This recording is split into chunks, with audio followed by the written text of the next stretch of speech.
வணக்கம் உறவுகளே.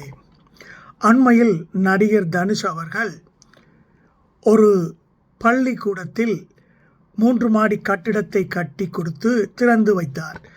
அந்த பள்ளி நிர்வாகமும் அதற்கு தனுஷ் என்ற பெயரை வைத்திருக்கிறார்கள் அந்த கட்டிடத்துக்கு. காரணம் என்னவென்றால், தாய் சத்யா என்ற அந்த பள்ளிக்கூடத்தில் தான் தனுஷ் அவர்கள் 1வது வகுப்பிலிருந்து 10ஆம் வகுப்பு வரை படித்தாராம். அதனால்தான் அந்த பள்ளிக்கூடத்துக்கு புதிதாக ஒரு கட்டிடத்தை கட்டி கொடுத்திருக்கிறார்.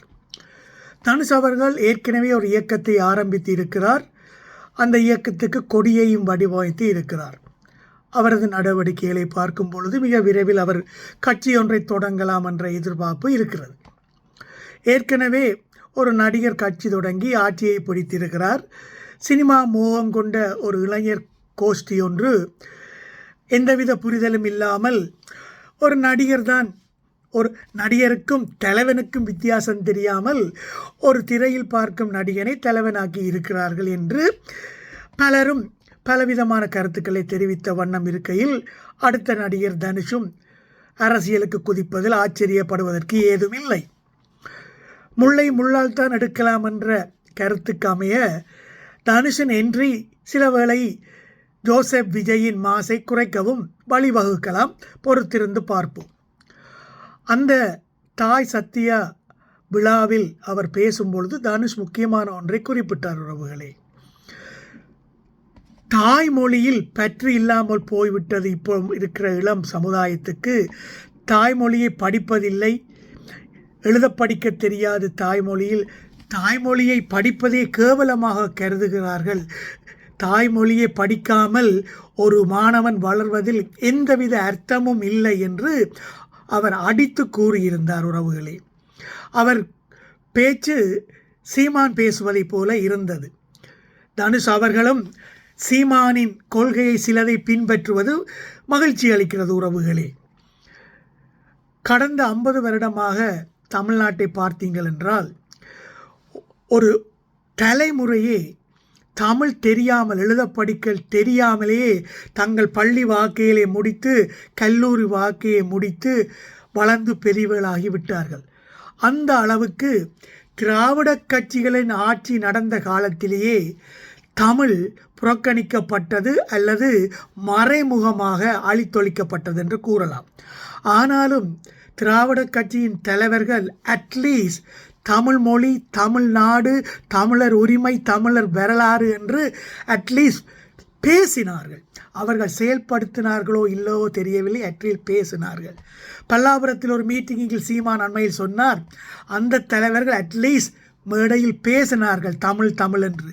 ஆனால் இன்றோ தமிழை பற்றி பேசாமல், ஏன் அரசியலே பேசாமல் ஒருத்தர் சிஎமாக ஆகியிருக்கிறார். அந்த அளவுக்குத்தான் எங்கள் இளைய சமுதாயத்தினுடைய விழிப்புணர்வு இருக்கிறது என்று கவலைப்பட்டு கொண்டார்.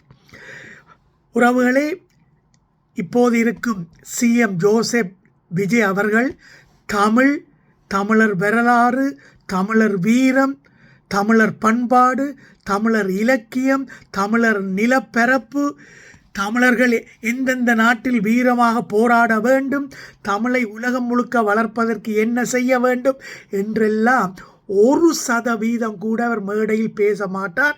ஏன், அவரது சிந்தனையில் கூட வராது. ஏனென்றால் அவருக்கு அந்த எண்ணம் அறவே இல்லை.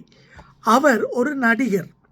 அவரின் படம் தமிழ்நாடு மட்டுமல்ல, ஆந்திரா, தெலுங்கானா, கன்னடா, கேரளா எல்லா மாநிலங்களும் ஓட வேண்டும். அவருக்கு இந்தியா முழுக்க ரசிகர்கள் இருக்கிறார்கள். அவர் என்று தன் தாய்மொழிக்காக நான் போராடுவேன், தாய்மொழி வளர்ச்சிக்காக பாடுபடுவேன், அதுதான் எனக்கு முன்னுரிமை கொடுப்பேன் என்று அவர் பேசத் தொடங்கினால் அந்த நிமிடமே அவரின் இந்தியா முழுக்க இருக்கும் ரசிகர்கள் அவருக்கு எதிராக வந்து விடுவார்கள். அவருக்கு நாடாளுமன்ற தேர்தலில் போட்டியிடுவதற்கு ஆசை இருக்கிறது. குறிப்பாக காங்கிரஸ் கட்சிக்கு ஆதரவு அளிக்க வேண்டும் என்று அவர் நினைக்கிறார். அல்லது காங்கிரஸ் கட்சி அவரை வைத்து நாடாளுமன்றத்துக்கு பிரச்சாரம் செய்ய இருக்கிறார்கள், குறிப்பாக தென் மாநிலங்களில்.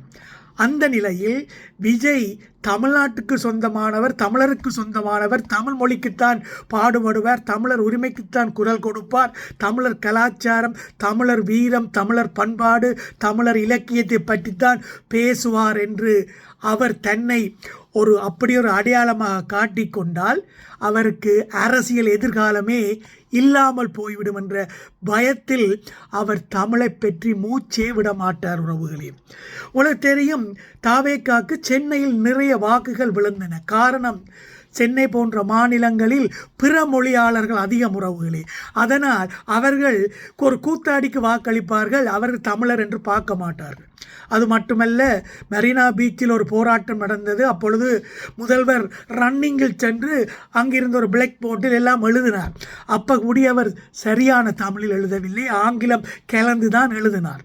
அப்படி தமிழை வளர்ப்பதற்கு இன்றைய அரசியலில் உறவுகளே, செந்தமிழன் சீமான் மாதிரி ஒரு தலைவனை நாங்கள் தேர்ந்தெடுக்க விட்டால் தமிழ் இனி மெல்லச் செத்து போகும் என்பது உறுதியாகிவிடும். உறவுகளே, இப்படி தமிழ் தேசியமும் திராவிடமும் இரு கண்கள் என்று தேர்தல் பிரச்சாரத்தில் விஜய் பொய்யாக மக்கள் மத்தியில் பேசி ஏமாற்றினார். ஏனென்றால் அவருக்கு தமிழ் தேசியத்தை பற்றி ஒன்றுமே தெரியாது.